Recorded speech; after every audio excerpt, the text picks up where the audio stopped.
Pocket FM पर आप हैं मेरे यानी बांसुरी के साथ, और मैं आपके लिए लेकर आई हूँ एक ब्रांड न्यू कहानी, बिलियनियर्स हायर्ड वाइफ। तो चलिए बढ़ते हैं इसके पहले एपिसोड पर।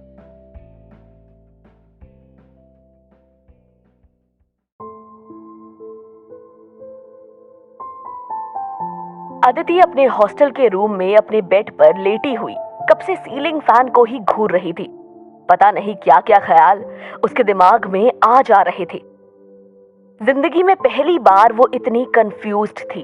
उसे समझ ही नहीं आ रहा था कि क्या सही है और क्या गलत। कॉलेज में इंटरनल एग्जाम्स चल रहे थे, मगर उसका मन पढ़ाई में बिल्कुल भी नहीं लग रहा था। वो अपने फोन पर आए हुए एक मेल को लेकर बहुत परेशान थी। ये मेल उसकी एक एप्लीकेशन का एक्सेप्टेंस था, जिसके लिए अदिति को खुश होना चाहिए था, मगर वो बहुत परेशान थी। उसे समझ नहीं आ रहा था कि वो इसे लेकर कैसे रिएक्ट करे। अदिति पिछले 1 महीने से बहुत ज्यादा टेंशन में थी, क्योंकि करीब 1 महीने पहले उसके पापा को हार्ट अटैक आया था। उसकी फैमिली रतलाम एमपी में रहती थी। अपने परिवार से दूर अदिति हॉस्टल में रहकर पढ़ाई कर रही थी। वो क्लैट के एग्जाम में मेरिट में आई थी, इसलिए उसे फुल स्कॉलरशिप मिली थी, और उसी स्कॉलरशिप के साथ वो देवी अहिल्या यूनिवर्सिटी से बीए एलएलबी कर रही थी। उसकी फैमिली की फाइनेंशियल कंडीशन इस समय बहुत ज्यादा खराब थी। हार्ट अटैक से पहले उसके पापा एक प्राइवेट जॉब करते थे, लेकिन तबीयत खराब होने की वजह से उनकी वो जॉब छूट गई। अदिति के छोटे भाई बहन भी थे जो अभी पढ़ रहे थे। इन सब की जिम्मेदारी अब उसी पर ही थी, मगर उसकी डिग्री खत्म होने में अभी भी लगभग 4 महीने बाकी थे। उसके बाद भी जब उसकी जॉब लगती, तभी वो अपनी फैमिली के लिए कुछ कर सकती थी। हालांकि अभी भी वो एक लॉ फर्म में जॉब कर रही थी, मगर उसकी अर्निंग इतनी नहीं थी कि वो अपनी फैमिली की हेल्प कर सके। उससे तो बस उसके ही छोटे मोटे खर्चे निकल पाते थे। कई बार उसने अपनी पढ़ाई बीच में छोड़कर वापस घर जाने के बारे में सोचा, मगर फिर सोचकर ही रह गई।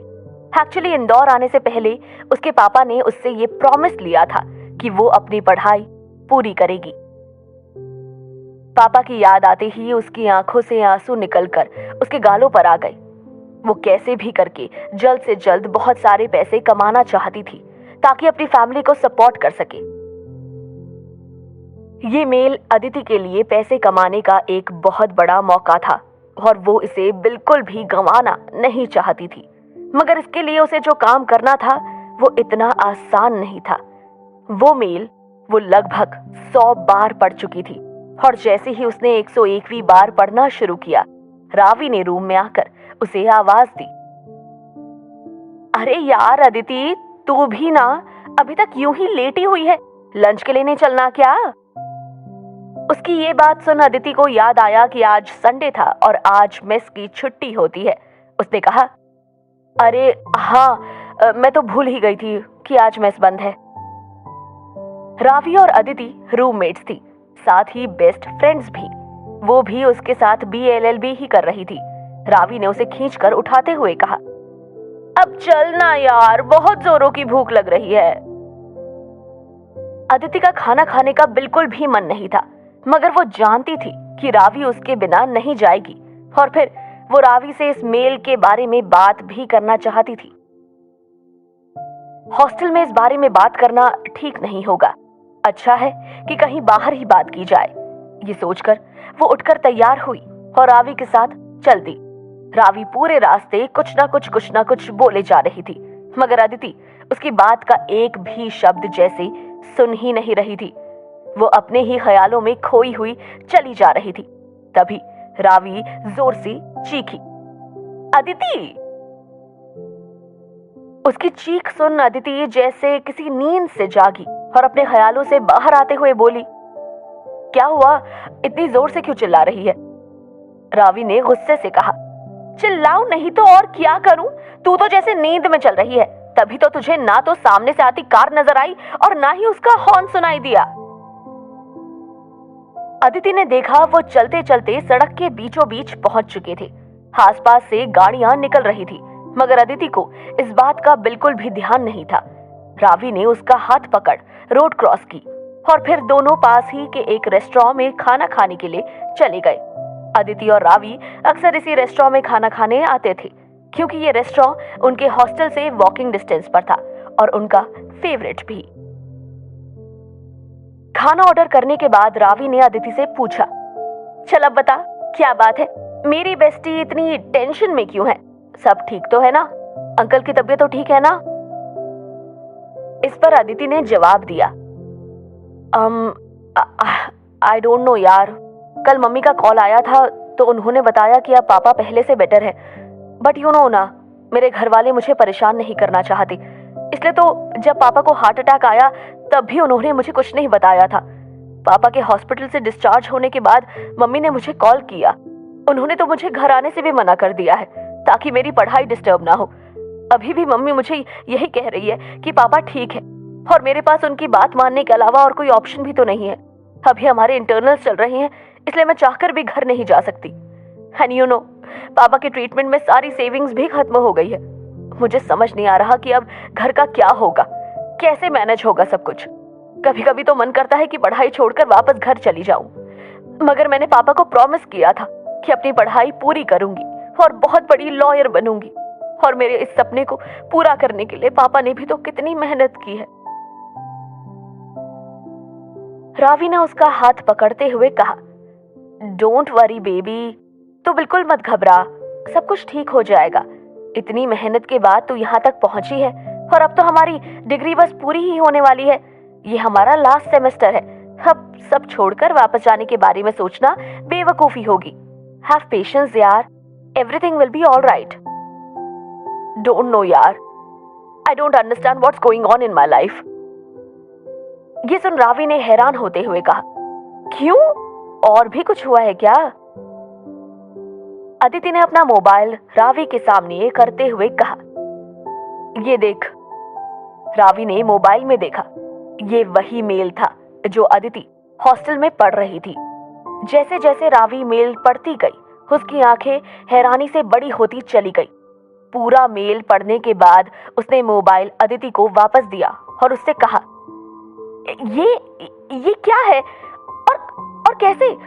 तूने तो उसके लिए मना कर दिया था ना, फिर ये मेल कैसे आया? तब अदिति ने उसे बताया, नहीं रावी, मैंने मना नहीं किया था। एक्चुअली मैंने इस बारे में बहुत सोचा और ये एक ऐसी अपॉर्चुनिटी है जिसे अवॉइड करना इतना आसान नहीं है यार। इस एक एक्सेप्टेंस से मेरी और मेरी फैमिली की सारी प्रॉब्लम्स खत्म हो जाएंगी। मगर तू ये कैसे कर सकती है? तुझे पता भी है तुझे इसके लिए क्या करना होगा अदिति। देख, जल्दबाजी में इमोशनल होकर कोई डिसीजन मत ले, एक बार अच्छी तरह से सोच ले। ये बहुत बड़ी बात है यार, ये सब कुछ इतना आसान नहीं होगा जितना तू सोच रही है। You have to be physically and mentally prepared for this. ये तेरी पूरी लाइफ को इफेक्ट कर सकता है, इसलिए प्लीज एक बार अच्छे से सोच समझकर ही कोई डिसीजन लेना। रावी उसे समझाने की कोशिश कर रही थी, लेकिन अदिति भी क्या करती, उसकी फैमिली की सिचुएशन ही कुछ ऐसी थी। सोचने से क्या होगा यार, और कोई ऑप्शन भी तो नहीं है। मेरे घर की सिचुएशन तो तू जानती है, और अब पापा की तबीयत खराब होने के बाद तो सिचुएशन और भी वर्स्ट हो गई है। पापा की जॉब चली गई है, मम्मी ने एक स्कूल में जॉब ज्वाइन की है। कुणाल और पिंकी भी स्कूल के बाद घर पर मम्मी की हेल्प करते हैं। इस उम्र में उन्हें इतना स्ट्रगल करना पड़ रहा है। उन सभी की तकलीफ मुझसे देखी नहीं जा रही। सबको मुझसे बहुत सारी एक्सपेक्टेशंस है, और एक मैं हूं जो अपनी फैमिली के लिए कुछ भी नहीं कर पा रही हूं। रावी ने उसे शांत करते हुए कहा, तू ऐसा क्यों सोच रही है यार? बस एक बार तेरी पढ़ाई पूरी हो जाए, फिर तेरी प्रैक्टिस शुरू हो जाएगी, और फिर उसके बाद तो सब ठीक हो ही जाएगा। ये सारी प्रॉब्लम्स टेम्पररी है। अदिति फीकी सी हंसते हुए बोली, रावी, क्या तुझे नहीं पता कि प्रैक्टिस जमने में कितना वक्त लगता है? हमारे देश में लोग वकील और डॉक्टर एक्सपीरियंस ही पसंद करते हैं, और मैं इतने साल वेट नहीं कर सकती। और फिर पापा की तबीयत का क्या? इनके इलाज के लिए भी तो पैसे चाहिए। पिंकी और कुणाल की पढ़ाई के लिए भी पैसे चाहिए होंगे। मैं अपनी प्रैक्टिस जमने तक का वेट नहीं कर सकती यार। मुझे अभी पैसों की जरूरत है, और ये मेरे लिए एक बहुत बड़ी अपॉर्चुनिटी है। I can not ignore it. Ravi Aditi की बात समझ रही थी, लेकिन फिर भी उसे उसका ये कदम उठाना सही नहीं लग रहा था। आई कैन अंडरस्टैंड यार, मगर फिर भी तेरी प्रॉब्लम्स को दूर करने का कोई और रास्ता भी तो होगा। यही एक ऑप्शन नहीं है यार, हम कोई और रास्ता ढूंढ लेंगे। अदिति ने सिर हिलाते हुए कहा, मैं सारी अपॉर्चुनिटीज के बारे में सोच चुकी हूँ, बट इससे बेटर कुछ भी नहीं नजर आ रहा। मैं बैंक लोन नहीं ले सकती, ना ही मेरा कोई ऐसा फ्रेंड या रिलेटिव है जिससे मैं इतने सारे पैसे उधार ले सकूं। अगर कहीं और जॉब करूंगी तो अपनी पढ़ाई पर ध्यान नहीं दे पाऊंगी। इसके अलावा तू बता और क्या ऑप्शन है जिससे मैं इतने पैसे कमा सकूं? यार, it's really a huge opportunity to earn money, I need it. Ravi उसकी चिंता करते हुए बोली, अदिति, तू बहुत मेहनत के बाद यहाँ तक पहुंची है। कहीं तेरा ये कदम तुझे तेरे करियर से, तेरे सपनों से दूर ना कर दे। अदिति लगभग रोते हुए बोली, मेरा कोई भी सपना मेरे परिवार से बड़ा नहीं हो सकता यार। और रही करियर की बात, तो वो तो मैं बाद में भी बना सकती हूँ ना, मगर इस समय मेरी फैमिली को मेरी बहुत ज्यादा जरूरत है और उनके लिए मुझे जो भी करना पड़े मैं करूंगी। इस रास्ते के अलावा इतना पैसा इस समय मुझे और कहीं से नहीं मिलेगा। I have to do this। Ravi समझ चुकी थी कि वो फैसला कर चुकी है। उसने धीरे से कहा, ठीक है यार, if you think this is the right decision for you then I am with you. मैं तेरे हर फैसले में तेरे साथ हूं। बस थोड़ी चिंता हो रही है कि कहीं कुछ गलत ना हो जाए। यही बात अदिति के दिमाग में भी थी, इसलिए वो बहुत ज्यादा टेंशन में थी और कोई फैसला ले नहीं पा रही थी। उसका एक मन कर रहा था कि अपनी फैमिली के लिए ये कदम उठा ले, तो दूसरी ओर दिमाग कह रहा था कि कहीं कुछ गड़बड़ हो गई तो क्या होगा। हे भगवान, कैसी अजीब उलझन है, क्या करूं क्या नहीं। उसे इस समय सिर्फ इस काम से मिलने वाला पैसा दिख रहा था और कुछ नहीं। वो बस एक बात जानती थी कि अगर वो ये कदम उठाती है तो उसकी फैमिली की सारी टेंशन्स एक साथ खत्म हो जाएंगी। कुछ देर बाद दोनों अपना खाना खत्म करके वापस हॉस्टल आ गए थे। उन लोगों के इंटरनल एग्जाम चल रहे थे, मगर अदिति का पढ़ने में बिल्कुल भी मन नहीं लग रहा था। ऐसा पहली बार था कि एग्जाम के टाइम में भी अदिति पढ़ाई नहीं कर पा रही थी। उसने अब तक के सारे एग्जाम्स में टॉप किया था। हमेशा से वो एक ब्रिलियंट स्टूडेंट रही थी। 12th के बाद क्लैट के एग्जाम में भी वो मेरिट में आई थी। इसी वजह से उसे फुल स्कॉलरशिप मिली थी और इसी कारण वो इतने बड़े कॉलेज में पढ़ाई कर पा रही थी, वरना उसके घर की फाइनेंशियल कंडीशन इतनी अच्छी नहीं थी कि वो ऐसे कॉलेज में पढ़ पाती। उसके छोटे भाई बहन रतलाम में ही पढ़ाई कर रहे थे। पूरा परिवार अदिति से उम्मीद लगाए था कि जल्द से जल्द उसका करियर शुरू हो और उनकी फैमिली की मुसीबतें खत्म हो सके। अदिति खुद भी यही चाहती थी कि जल्द से जल्द उसकी पढ़ाई खत्म हो और वो कुछ बन जाए ताकि उसके परिवार के लिए वो कुछ कर सके। वो अपने ख्यालों में उलझी हुई थी कि तभी उसका फोन बजा। उसने कांपते हुए हाथों से फोन उठाया। जब से उसके पापा को हार्ट अटैक आया था, तब से फोन की हर रिंग उसके दिल की धड़कनें बढ़ा देती थी। किसी बुरी खबर का डर उसे सताने लगता था। ऐसी ही फीलिंग्स के साथ उसने फोन उठाकर देखा तो स्क्रीन पर अंकिता कॉलिंग फ्लैश हो रहा था। अंकिता उसके साथ जॉब करती थी। ये देखकर उसने चैन की सांस भरी और कॉल पिक कर बोली, हाय हाय अंकिता। दूसरी ओर से अंकिता ने कहा, हाय अदिति, मुझे तुझसे एक फेवर चाहिए था यार।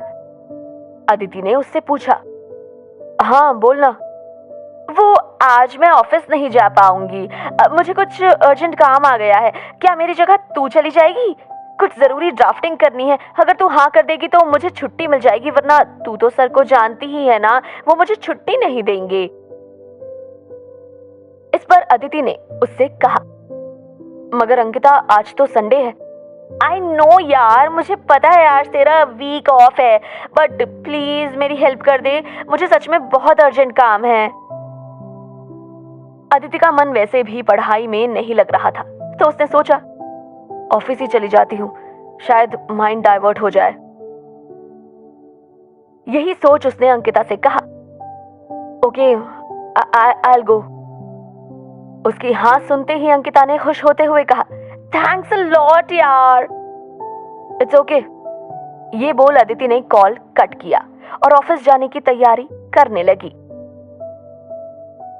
अदिति अपनी पढ़ाई तो स्कॉलरशिप की मदद से कर पा रही थी, मगर अपने बाकी खर्चे पूरे करने के लिए वो एक legal firm Nagpal and associates में पार्ट टाइम जॉब भी कर रही थी।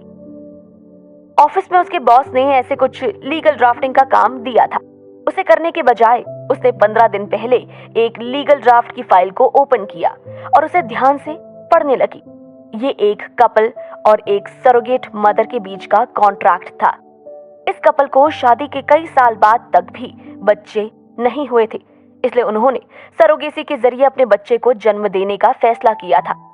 इस कॉन्ट्रैक्ट के अकॉर्डिंग वो औरत जो सरोगेसी के लिए तैयार हुई है, उसे उस कपल के बच्चे को अपनी कोख में पालना होगा और फिर जन्म के बाद बच्चे को उस कपल को सौंप देना होगा।